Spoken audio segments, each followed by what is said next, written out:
Hello everyone. Last video में हमने start किया था इलेक्ट्रॉनिक इफेक्ट्स और हमने पढ़ा था कि इलेक्ट्रॉनिक इफेक्ट दो तरह के होते हैं, एक टेम्परेरी इफेक्ट होते हैं, एक परमानेंट इफेक्ट होते हैं। टेम्परेरी इफेक्ट के अंदर हमने तीन पढ़े थे, inductive effect, mesomeric effect, hyper conjugation effect, और जो परमानेंट था वो एक बताया था मैंने, कौन सा, इलेक्ट्रोमेरिक इफेक्ट। तो अभी हम स्टार्ट कर रहे हैं इंडक्टिव इफेक्ट, जो कि टेम्परेरी इलेक्ट्रॉनिक इफेक्ट्स में पहला इफेक्ट है।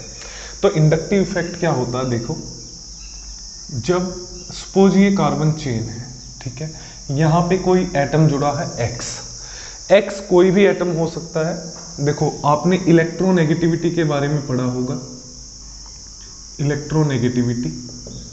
इलेक्ट्रोनेगेटिविटी सीरीज जो आपको याद कराई जाती है वो इस तरह से याद कराई जाती है, फोन, कैलिवर, ISC, PH। ये मेरी ट्रिक नहीं है, ये YouTube के बहुत सारे टीचर्स की ट्रिक है, पर इसमें गड़बड़ क्या होती है, देखो इसमें ये गलत हो जाता है। ये जो क्लोरीन की इलेक्ट्रोनेगेटिविटी है नाइट्रोजन से ज़्यादा होती है, तो इस तरह से होती है एक्चुअल सीरीज, ठीक है, यहाँ तक भी सही है। फिर गड़बड़ ये हो जाती है कि हाइड्रोजन की इलेक्ट्रोनेगेटिविटी फॉस्फोरस से ज़्यादा होती है, तो इस तरह से जो है एक्चुअल सीरीज है, और ये जो है आपको कराया जाता है, ये गलत कराया जाता है। एक्चुअल सीरीज ये होती है, ठीक है। इस सीरीज का सोर्स मैंने क्लेडन से लिया है, ठीक है। क्लेडन एक ऑर्गेनिक की बुक है, उसमें चैप्टर नंबर 5 है, ठीक है, उसके अंदर से ये मैंने सीरीज ली है। तो एक्चुअल सीरीज ये होती है इलेक्ट्रोनेगेटिविटी की, ये सीरीज गलत होती है। आपको ये वाली याद नहीं करनी, ये वाली याद करनी है। आपको इसी तरह से याद हो सकती है, अगर आपको ये याद है फोन, कैलिबर, ISC, PH, तो आप सिर्फ इतना याद रख सकते हो कि क्लोरीन नाइट्रोजन से पहले आएगा और हाइड्रोजन फास्फोरस से पहले आएगा। इसके बाद फास्फोरस के बाद क्या आता है, बोरोन, सिलिकॉन, मैग्नीशियम, लिथियम, इस तरह से आता है। बोरोन, सिलिकॉनियम, ओके, बोरोन, इससे पहले एल्यूमिनियम भी आएगा, boron, silicon, aluminium, magnesium, lithium. ये जो है एक्चुअल सीरीज होती है इलेक्ट्रोनेगेटिविटी की। इलेक्ट्रोनेगेटिविटी होती है एक बॉन्ड में से, सपोज ये जो दो एटम है A और B, इन दोनों के बीच शेयरिंग से एक बॉन्ड बना है, यहाँ पे दो इलेक्ट्रॉन है। तो अगर A की इलेक्ट्रोनेगेटिविटी ज़्यादा है और B की इलेक्ट्रोनेगेटिविटी कम है, इसका मीनिंग क्या है, इन इलेक्ट्रॉन्स को अपनी साइड खींचने की पावर को बोलते हैं इलेक्ट्रोनेगेटिविटी।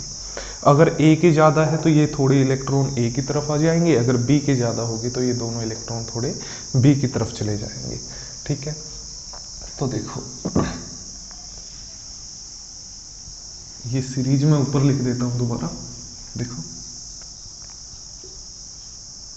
फोन, कैलिबर ऐसे था, लेकिन ये Cl पहले आएगा, ठीक है। उसके बाद ISC, उसके बाद PH में H पहले आएगा,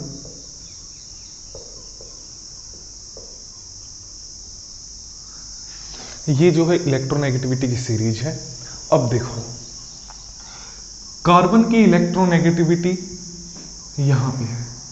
सपोज यहाँ पे X कोई हेलोजन है, या तो क्लोरीन है, या ब्रोमीन है, या आयोडीन है, तो इनकी इलेक्ट्रोनेगेटिविटी कार्बन से ज़्यादा होगी। अगर इनकी इलेक्ट्रोनेगेटिविटी कार्बन से ज़्यादा होगी तो ये जो बॉन्ड के अंदर के इलेक्ट्रॉन हैं, इनको अपनी साइड ये हेलोजन जो है खींच लेगा। जब कोई मेटल इलेक्ट्रॉन लूज करता है तो उस पर कैसा चार्ज आता है, पॉजिटिव, और जब कोई चीज़ इलेक्ट्रॉन गेन करती है तो उस पर कैसा चार्ज आता है, नेगेटिव। जब कंप्लीटली कोई एक्स्ट्रा इलेक्ट्रॉन गेन करे उस पर नेगेटिव चार्ज आता है, जब कोई कंप्लीटली इलेक्ट्रॉन लूज करे उस पर पॉजिटिव चार्ज आता है। लेकिन यहाँ पे ना तो कंप्लीट गेन होता है इलेक्ट्रॉन का, ना ही कंप्लीट लॉस होता है। ये जो इलेक्ट्रॉन है थोड़े से यहाँ पे हेलोजन के साइड खिसक जाते हैं। अगर कंप्लीटली हेलोजन के पास आ जाते तो नेगेटिव चार्ज आ जाता, कंप्लीटली नहीं आए इसलिए यहाँ पे डेल नेगेटिव लिखते हैं, स्मॉल नेगेटिव लिखते हैं। इसका मीनिंग है कि इलेक्ट्रॉन थोड़े से हेलोजन की तरफ खिसक गए, हेलोजन के पास थोड़ा सा नेगेटिव चार्ज इंक्रीज हो गया। कार्बन अगर कंप्लीटली लॉस कर देता इलेक्ट्रॉन को तो पॉजिटिव चार्ज आता, कंप्लीटली नहीं किया तो स्मॉल पॉजिटिव चार्ज आएगा। यहाँ तक क्लियर है। अब देखो, हेलोजन की इलेक्ट्रोनेगेटिविटी ज़्यादा थी कार्बन से, तो इसने इलेक्ट्रॉन्स को अपनी तरफ थोड़ा सा अट्रैक्ट कर लिया। अब ध्यान दो, कोई भी एलिमेंट है अगर उसके ऊपर नेगेटिव चार्ज है और उसके ऊपर पॉजिटिव चार्ज है तो उनकी जो इलेक्ट्रोनेगेटिविटी है वो इस ऑर्डर में होगी। पॉजिटिव चार्ज वाले की इलेक्ट्रोनेगेटिविटी ज़्यादा होती है न्यूट्रल से, और इसकी इलेक्ट्रोनेगेटिविटी ज़्यादा होती है नेगेटिव चार्ज वाले से। अब देखो यहाँ पे कैसा चार्ज है पॉजिटिव स्मॉल कार्बन पे, यहाँ पे न्यूट्रल है, तो इस कार्बन की इलेक्ट्रोनेगेटिविटी इस कार्बन से थोड़ी सी ज़्यादा है, इलेक्ट्रोनेगेटिविटी इस कार्बन से थोड़ी सी ज़्यादा है, तो ये वाले जो इलेक्ट्रॉन है इस कार्बन के पास थोड़े से चले जाएंगे। लेकिन क्या इलेक्ट्रोनेगेटिविटी का डिफरेंस इतना है जितना यहाँ पे था? नहीं, तो यहाँ पे बहुत कम कार्बन की तरफ खिसकेंगे, इस कार्बन पे स्मॉल स्मॉल पॉजिटिव आएगा। ऐसे ही अब इन दोनों कार्बन्स के बीच और भी कम इलेक्ट्रोनेगेटिविटी डिफरेंस है, तो इसके ऊपर बहुत ज़्यादा कम पॉजिटिव आएगा। अब यहाँ तक जाके इतना ज़्यादा कम हो जाता है डिफरेंस कि नेग्लिजिबल हो जाता है, यहाँ पे फर्क ही नहीं पड़ता। ठीक है, अब देखो इलेक्ट्रॉन्स किसकी तरफ से गए हेलोजन की तरफ? इस कार्बन की तरफ से, तो यहाँ पे इस तरह से एरो लगा के शो करते हैं। इस कार्बन से इसकी तरफ जा रहे हैं इलेक्ट्रॉन्स, तो यहाँ पे ऐसे एरो लगा सकते हो। इस कार्बन से इसकी तरफ जा रहे हैं तो यहाँ पे इस तरह से एरो लगा के हम कार्बन को शो करते हैं। क्लियर है? तो ये दिखाता है कि इस कार्बन से इलेक्ट्रॉन इसकी हेलोजन की तरफ जा रहे हैं। इंडक्टिव इफेक्ट को इस तरह से रिप्रेजेंट करते हैं। किस चीज़ का रिजल्ट है ये? इलेक्ट्रोनेगेटिविटी डिफरेंस का रिजल्ट है। तो इंडक्टिव इफेक्ट की डेफिनेशन क्या होती है? देखो डेफिनेशन होती है partial permanent displacement of sigma electrons. Partial permanent displacement of sigma electrons that is known as inductive effect. किस वजह से होता है ये? Due to electronegativity difference.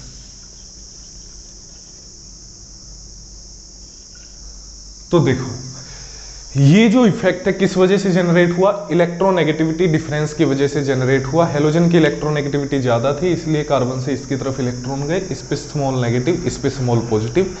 इसी तरह से फोर्थ कार्बन पे आके ये इफेक्ट क्या हो जाता है? जीरो हो जाता है। क्लियर है? ये डेफिनेशन है इंडक्टिव इफेक्ट की। किस वजह से जनरेट होता है? इलेक्ट्रोनेगेटिविटी डिफरेंस की वजह से। आपको करेक्ट जो सीरीज है वो मैंने बताई, क्योंकि यूजुअली आप गलत पढ़ते हो। तो ये जो है इलेक्ट्रोनेगेटिविटी सीरीज की करेक्ट ऑर्डर है। और इलेक्ट्रोनेगेटिविटी के बारे में आप पीरियोडिसिटी चैप्टर में पढ़ते हो। अगर किसी को थोड़ा डाउट है पीरियोडिसिटी चैप्टर में जाकर देख सकते हो थोड़ा सा। ठीक है, अब आगे चलते हैं हम। देखो अब सबसे पहली चीज इंडक्टिव इफेक्ट के बारे में कुछ प्रॉपर्टीज लिखते हैं। सबसे पहली कि ये जो है परमानेंट इफेक्ट है। इंक थोड़ी ज्यादा हो गई इसके अंदर।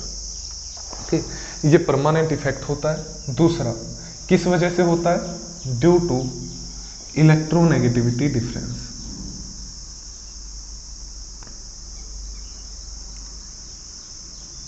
इलेक्ट्रोनेगेटिविटी डिफरेंस की वजह से ये जनरेट होता है। ठीक है, it is a permanent effect generate due to electronegativity difference. तीसरा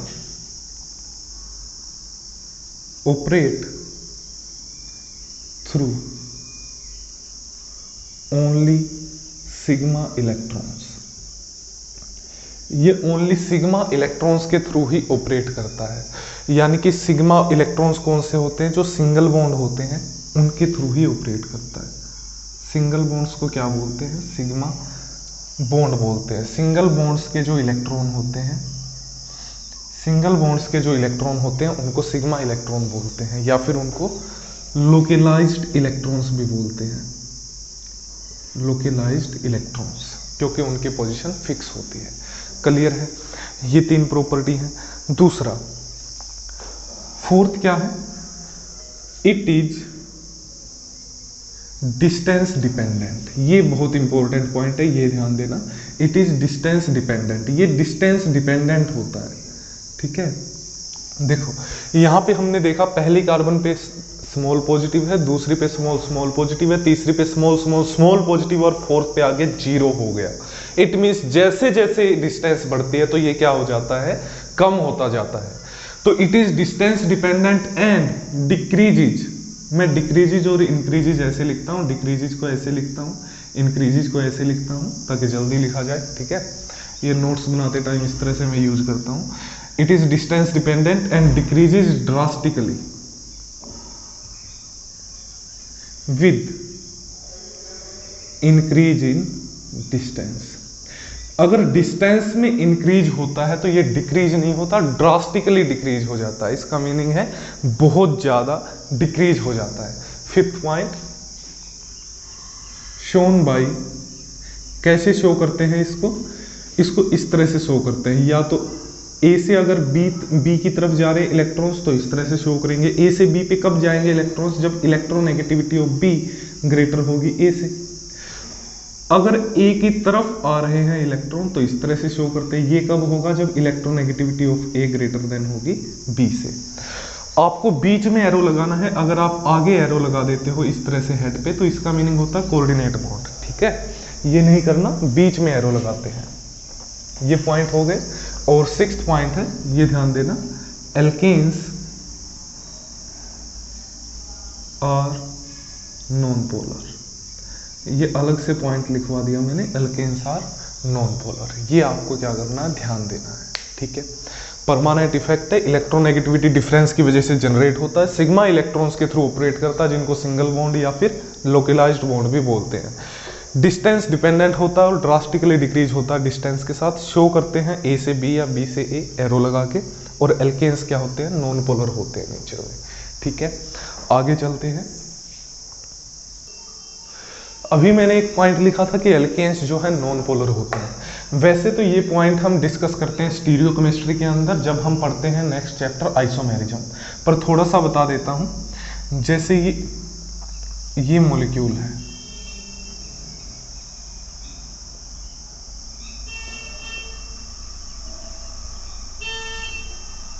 हम आगे पढ़ेंगे डिटेल में ये कैसे बनाया, क्या चीज है ये। अभी जस्ट मैं एग्जाम्पल के तौर पे आपको बता रहा हूं, ठीक है।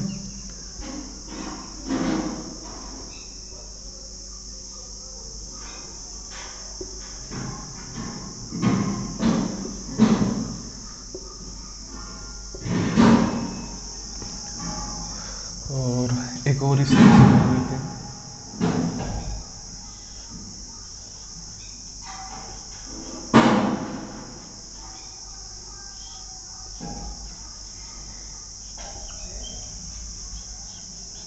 देखो, मैंने बोला था alkanes are non polar, these are alkanes. ये ब्यूटेन मॉलिक्यूल है, ठीक है। मैं बता रहा हूं, अगर समझ में नहीं आ रहा, किसी को थोड़ा सा आइडिया है स्टीरियोकेमिस्ट्री का या फिर आइसोमेरिज्म का तो समझ आ जाएगा, नहीं है तो टेंशन मत लो, आगे हम चैप्टर्स में कवर करेंगे। अभी जस्ट मैं याद दिला रहा हूं ताकि जब बाद में मैं आपको पढ़ाऊं स्टीरियोकेमिस्ट्री तो आपको याद दिला सकूं कि वहां पे भी ये पॉइंट मैंने डिस्कस किया था।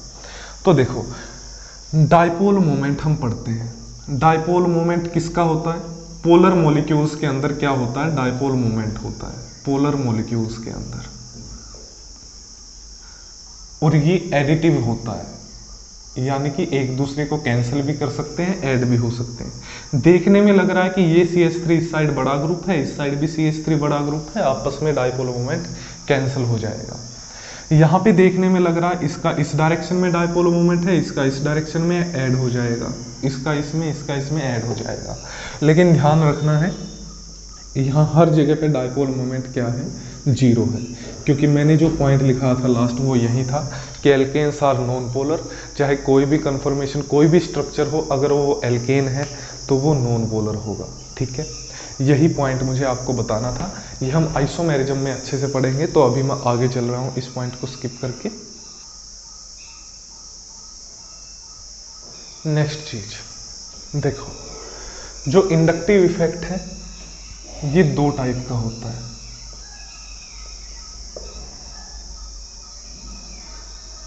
इंडक्टिव इफेक्ट को याद हो तो मैंने लिखा था लास्ट वीडियो में, आई इफेक्ट भी बोलते हैं, आई से रिप्रेजेंट करते हैं इंडक्टिव इफेक्ट को।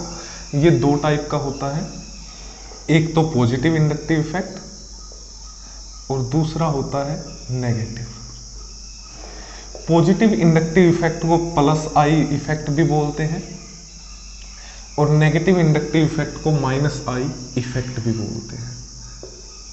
ठीक है, पॉजिटिव इंडक्टिव इफेक्ट को प्लस आई इफेक्ट भी बोलते हैं। ठीक है,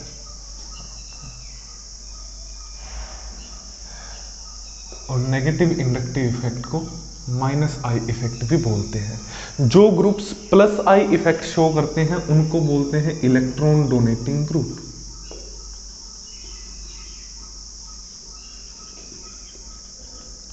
शॉर्ट में लिखते हैं इलेक्ट्रॉन डोनेटिंग ग्रुप, ईडीजी, या फिर इलेक्ट्रॉन रिलीजिंग ग्रुप्स भी इनको बोलते हैं, इलेक्ट्रॉन्स रिलीजिंग ग्रुप्स, शॉर्ट में ईआरजी बोलते हैं। और जो माइनस आई इफेक्ट शो करते हैं इनको इलेक्ट्रॉन विड्रॉइंग ग्रुप्स भी बोलते हैं।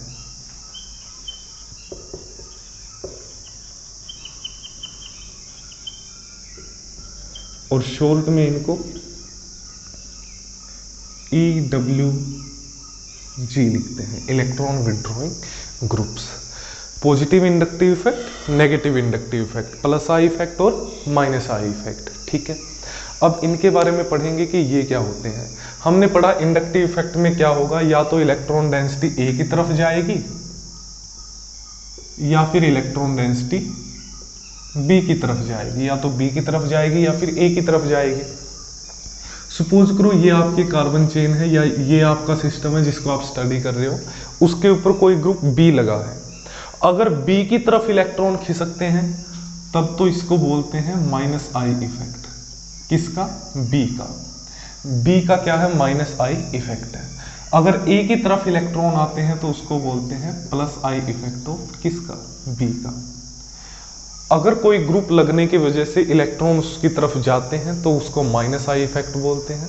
अगर कोई ग्रुप लगने की वजह से इलेक्ट्रॉन सिस्टम की तरफ या कार्बन चेन की तरफ आते हैं तो उसको प्लस आई इफेक्ट बोलते हैं। ये भी किस वजह से होगा? सिंपल इलेक्ट्रोनेगेटिविटी डिफरेंस की वजह से। जैसे इलेक्ट्रोनेगेटिविटी कार्बन की कम होती है क्लोरीन से, तो इलेक्ट्रॉन किसकी तरफ जाएंगे? क्लोरीन की तरफ। तो क्लोरीन क्या हो गया? एक तरह से माइनस आई ग्रुप हो गया।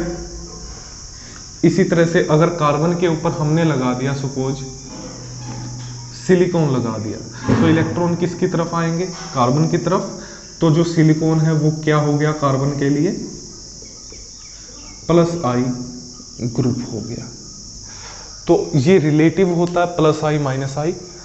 कार्बन के ऊपर क्लोरीन लग जाता है तो क्लोरीन खींचता है इलेक्ट्रॉन, कार्बन के ऊपर सिलिकॉन लग जाता है तो इलेक्ट्रॉन डोनेट करता है कार्बन को silicon. Chlorine minus I group है, सिलिकॉन प्लस आई ग्रुप है फॉर कार्बन। तो इस तरह से हम इन दो कैटेगरीज के बारे में पढ़ेंगे, उन ग्रुप्स के बारे में पढ़ेंगे कौन कौन से ग्रुप होते हैं। ठीक है, तो आगे चलते हैं। अब पढ़ते हैं प्लस आई ग्रुप्स के बारे में। आपको बेसिक आइडिया है कि plus I groups electron donate करते हैं। तो देखो प्लस आई ग्रुप्स कौन कौन से होते हैं प्लस आई ग्रुप्स, उनके बारे में पढ़ेंगे। तो देखो सबसे पहला एल्काइल ग्रुप्स। एल्काइल ग्रुप्स जो होते हैं जनरली प्लस आई ग्रुप्स होते हैं।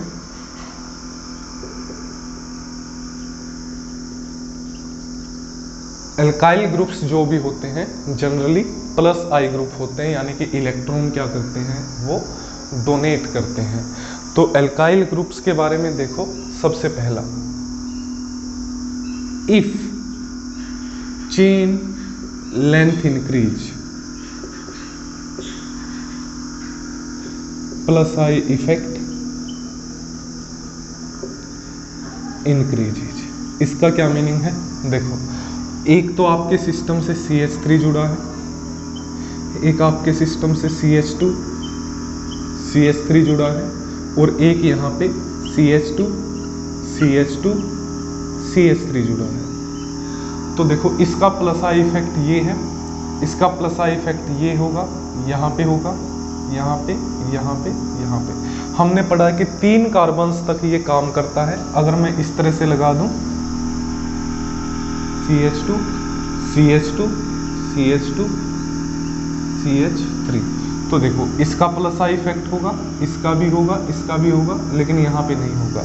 तो डाउन द ग्रुप जैसे ही हम यहाँ से नीचे जा रहे हैं, तो जैसे जैसे चेन की लेंथ बढ़ रही है तो वैसे वैसे प्लस आई इफेक्ट क्या होगा? इनका इंक्रीज होगा, प्लस आई इफेक्ट क्या होगा, इंक्रीज होगा। लेकिन इन दोनों का ऑलमोस्ट इक्वल होगा प्लस आई इफेक्ट, क्योंकि 3 कार्बन तक ही काम करता है plus I effect, 4th carbon से आगे काम नहीं करता या 4th कार्बन पे जाके 0 हो जाता है। तो इन दोनों का प्लस आई इफेक्ट इक्वल होगा। ठीक है, अगले पॉइंट पे चलते हैं। एल्काइल ग्रुप्स के बारे में सेकंड पॉइंट है कि अगर इस तरह से है हमारे पास CH3 CH3 CH3, इस पूरे ग्रुप का प्लस आई इफेक्ट देखना है। एक हमारे पास ये ग्रुप है और एक हमारे पास ये ग्रुप है और एक हमारे पास ये ग्रुप है। ठीक है, तो जैसे जैसे ये कौन सी कार्बन है, ये कौन सी कार्बन है, ये टर्शरी कार्बन है, ये कौन सी कार्बन है, ये सेकेंडरी कार्बन है, ये कौन सी कार्बन है, प्राइमरी कार्बन है, और ये क्या है, मिथाइल है। ये टर्शरी कार्बन है क्योंकि ये 3 कार्बन से जुड़ी है, ये सेकेंडरी कार्बन है क्योंकि ये 2 कार्बन से जुड़ी है, ये प्राइमरी कार्बन है क्योंकि ये 1 कार्बन से जुड़ा है, और ये सिंपल मिथाइल है। तो जो प्लस आई इफेक्ट होता है, प्लस आई इफेक्ट जो होता है उसका ऑर्डर होता है टर्शरी, सेकेंडरी, फिर प्राइमरी और फिर CH3। तो यहाँ पे प्लस आई इफेक्ट का ऑर्डर क्या हो जाएगा, ये हो जाएगा कि इसका प्लस आई इफेक्ट ज़्यादा है, इसका प्लस आई इफेक्ट और कम है, इसका और भी कम है, इसका प्लस आई इफेक्ट सबसे कम है।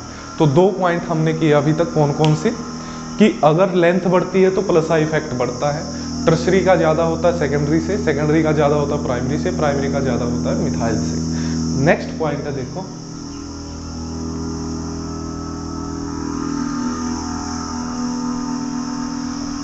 इसका एक्सेप्शन है। एक्सेप्शन क्या, एक्सेप्शन भी नहीं, वो नॉर्मल चीज है। मैंने क्या लिखा पहला ही पॉइंट कि alkyl groups are generally plus I groups, लेकिन मैंने इलेक्ट्रोनेगेटिविटी सीरीज क्या लिखी थी, ये वाली लिखी थी।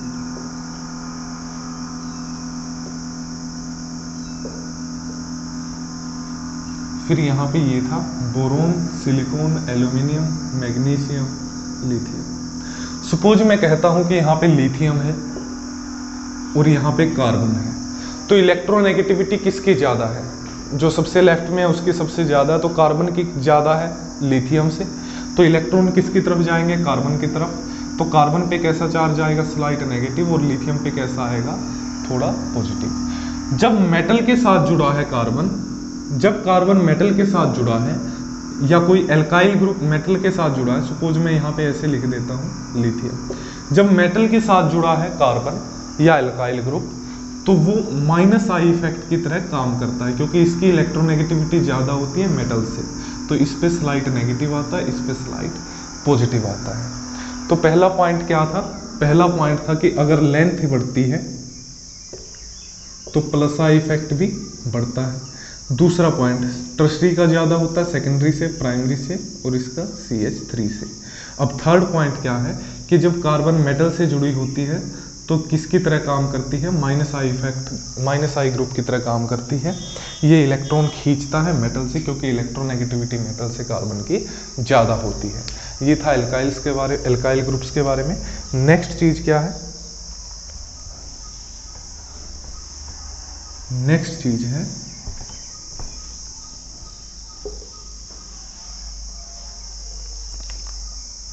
सेकेंड पॉइंट,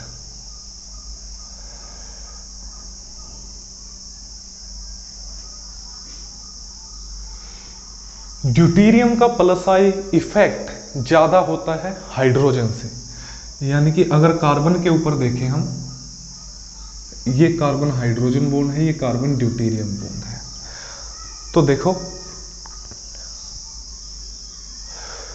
हाइड्रोजन का हैवियर फॉर्म होता है ड्यूटेरियम। अगर हम हैवीनेस की बात करें तो ट्रिटियम, ड्यूटेरियम, हाइड्रोजन, ये इनका एटॉमिक वेट का सीरीज होता है। अब देखो अगर इनका एटॉमिक वेट इस फॉर्म में है, ठीक है, तो बॉन्ड क्या करते हैं, जनरली बॉन्ड ऐसे वाइब्रेट करते हैं। ठीक है, जब 2 एटम जुड़े हों तो उनके बॉन्ड इस तरह से वाइब्रेट करते हैं, और जब आप बहुत ज़्यादा एनर्जी देते हो तो वाइब्रेशन इतनी ज़्यादा बढ़ जाती है कि वो पास नहीं आ पाते, दोबारा दूर ही चले जाते हैं, यानी बॉन्ड ब्रेक हो जाता है। तो हर एक बॉन्ड क्या करता है, वाइब्रेट करता है। तो मुझे बताओ कि एक तो हाइड्रोजन हल्की वाली चीज जुड़ी है, एक ड्यूटेरियम भारी वाली चीज जुड़ी है, तो ज्यादा वाइब्रेशन किस में होगी, ज्यादा फास्ट वाइब्रेशन किस में होगी, इसमें कि इसमें, इसमें होगी, क्योंकि हाइड्रोजन का एटॉमिक वेट कम है, ड्यूटेरियम का ज्यादा है, ये भारी है, तो ये कम वाइब्रेट करेगा। अगर ये कम वाइब्रेट करेगा तो ये कार्बन के ज्यादा टाइम पास रहेगा, कार्बन के ज्यादा टाइम पास रहेगा तो ओवरलैपिंग अच्छी होगी, ओवरलैपिंग अच्छी होगी तो ज्यादा अच्छे से इलेक्ट्रॉन डोनेट करेगा ड्यूटेरियम कार्बन को। तो प्लस आई इफेक्ट किसका ज्यादा होगा, ड्यूटेरियम का ज्यादा होगा हाइड्रोजन से। क्यों, because vibration amplitude of carbon deuterium bond is less, किससे, then that of carbon hydrogen bond. Vibrational amplitude जो है, वाइब्रेशनल एम्पलीट्यूड का मीनिंग कितना दूर जाता है, जितनी डिस्टेंस बढ़ती है एटम के बीच में वाइब्रेशन के दौरान, उसको वाइब्रेशनल एम्पलीट्यूड बोलते हैं। तो वाइब्रेशनल एम्पलीट्यूड जो है कार्बन ड्यूटेरियम बॉन्ड का, वो कम होता है कार्बन हाइड्रोजन बॉन्ड से। इस वजह से ये कार्बन के ज़्यादा पास रहेगा, ओवरलैपिंग अच्छी होगी, तो इसका प्लस आई इफेक्ट ज़्यादा होगा। क्लियर है। तो देखो, अगर मैं बोलता हूँ कि CD3 और CH3 इनमें से किसका प्लस आई इफेक्ट ज़्यादा है, तो हम किसका कहेंगे, CD3 का, क्योंकि कार्बन के साथ यहाँ पे क्या जुड़े हैं, 3 ड्यूटेरियम जुड़े हैं, इनका प्लस आई इफेक्ट अच्छा होता है, बजाय कि कार्बन के साथ क्या जुड़े हों, 3 हाइड्रोजन जुड़े हों। ठीक है, तो ये ध्यान रखना है। इसी तरह से अगर मैं आपको बोल दूं, फॉर एग्जाम्पल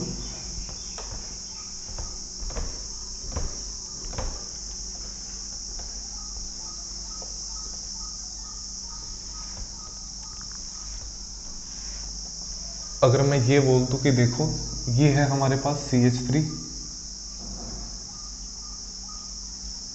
एक तो ये ग्रुप है, दूसरा मैंने एक हाइड्रोजन्स को ड्यूटेरियम से रिप्लेस कर दिया,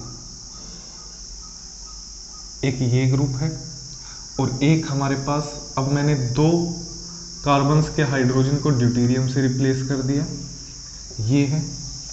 ठीक है,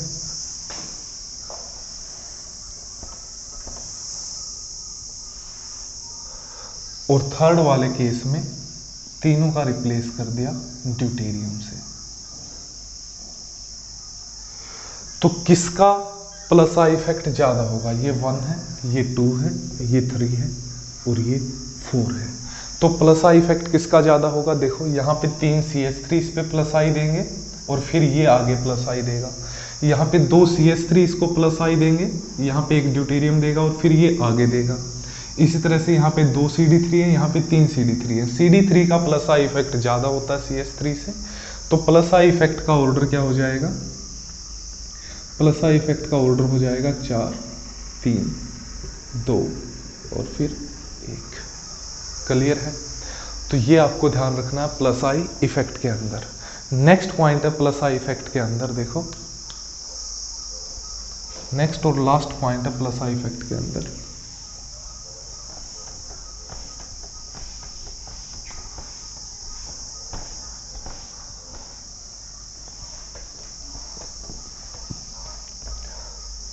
चाहे कोई भी ग्रुप हो, थर्ड पॉइंट है, if a group have overall positive negative charge, then it is a plus I group. अगर किसी ग्रुप के ऊपर ओवरऑल नेगेटिव चार्ज होता है तो वो प्लस आई ग्रुप होता है, चाहे वो कैसा भी ग्रुप हो। तो सीरीज में लिखा देता हूँ, देखो अगर O नेगेटिव है, अगर COO नेगेटिव है, ठीक है, ध्यान देना COOH इलेक्ट्रॉन विड्रॉइंग ग्रुप होता है, लेकिन COO नेगेटिव क्या होता है, इलेक्ट्रॉन डोनेटिंग ग्रुप होता है। अगर किसी भी ग्रुप पे ओवरऑल नेगेटिव चार्ज आ जाता है तो वो इलेक्ट्रॉन डोनेटिंग ग्रुप बन जाता है। उसके बाद हमने क्या पढ़ा कि देखो कार्बन के साथ 3 CH3 जोड़ते, टर्शरी कार्बन का ज़्यादा होगा सेकेंडरी कार्बन से, और इसका ज़्यादा होगा प्राइमरी कार्बन से, और इसका ज़्यादा होगा मिथाइल से। और हमने फिर ये भी पढ़ा कि ड्यूटेरियम का ज़्यादा होगा हाइड्रोजन से। इतना याद रख लेंगे तो हमारा काम चल जाएगा। तो प्लस आई ग्रुप्स के बारे में हमने पढ़ा है। हमने क्या पढ़ा? इंडक्टिव इफेक्ट के बारे में पढ़ा और प्लस आई ग्रुप्स के बारे में पढ़ा। हमने पढ़ा कि एल्काइल ग्रुप्स, देखो थोड़ा सा रिवाइज करा देता हूं मैं।